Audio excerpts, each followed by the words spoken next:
Olá pessoal, dando andamento aos nossos vídeos aqui no Preparação Trabalhista. Se você ainda não está inscrito, por favor, inscreva-se aqui embaixo e receba em primeira mão as notificações, as informações que eu compartilho aqui com você.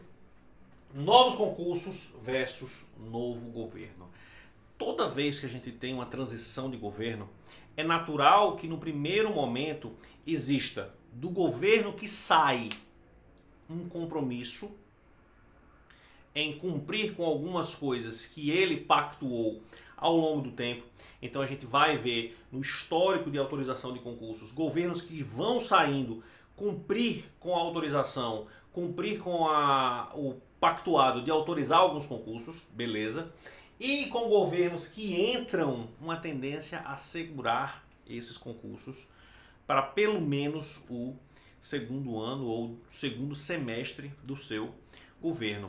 A pauta que um governante coloca do ponto de vista político para atrair o seu eleitorado, para afirmar os compromissos com as suas alianças, nem sempre vai estar ligada àquilo que ele realmente pensa. Quando o cara senta na cadeira, ele senta de uma maneira diversa da qual ele se pautou como candidato. Exemplo disso é FHC. FHC fez concursos, muito embora pregasse uma ideologia, pregasse uma forma de conduzir o país que levava a diminuir o quantitativo de servidores públicos. Os governos do PT, muito embora tenham uma predileção ou uma visão de Estado maior, ainda assim, durante muitos momentos, seguraram concursos para as carreiras públicas. Basta dizer que o meu concurso de AFT, no governo Dilma, só teve 100 vagas. Então, você vai ver o concurso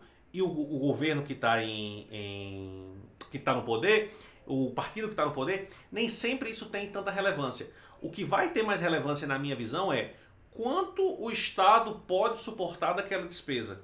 E aí a gente vai ver uma despesa para determinado cargo, você basta multiplicar o quanto se gasta para cada cargo, vezes o custo de previdência, vezes os 12, 13 meses por ano. Você vai ver, por exemplo, que um cargo de AFT ou 100 cargos de AFT vão ter um impacto aí, segundo o nosso sindicato, de mais ou menos 40 milhões de reais no orçamento anual, ou seja, é pouco. E aí você expande isso para a AGU, expande isso para a Polícia Federal, expande isso, por exemplo, para a Justiça do Trabalho, você vai ver que muitas vezes o impacto orçamentário de 100 ou 50 cargos é muito pouco no universo de despesas que o Estado já tem. Só que o governante que assumir em 2019, ele vai ter, em primeiro lugar, que segurar as contas públicas, porque a gente sabe que o Brasil vem estando em déficit, e vai ter que atender alguns pleitos de algumas áreas estratégicas que estão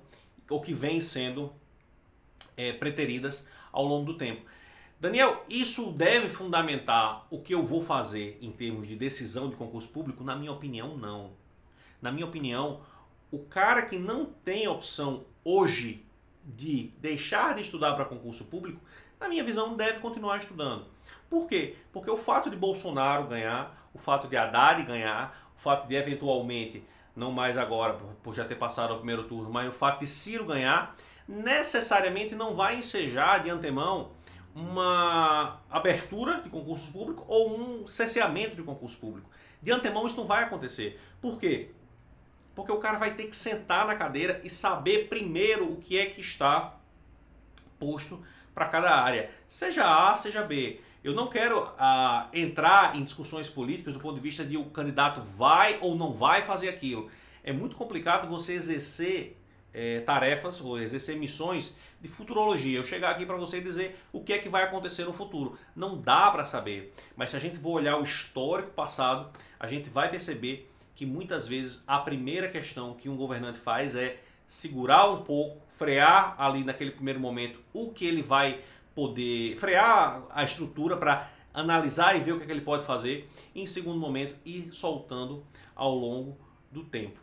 O compromisso que o governo federal atual tem com a categoria é de autorizar um concurso.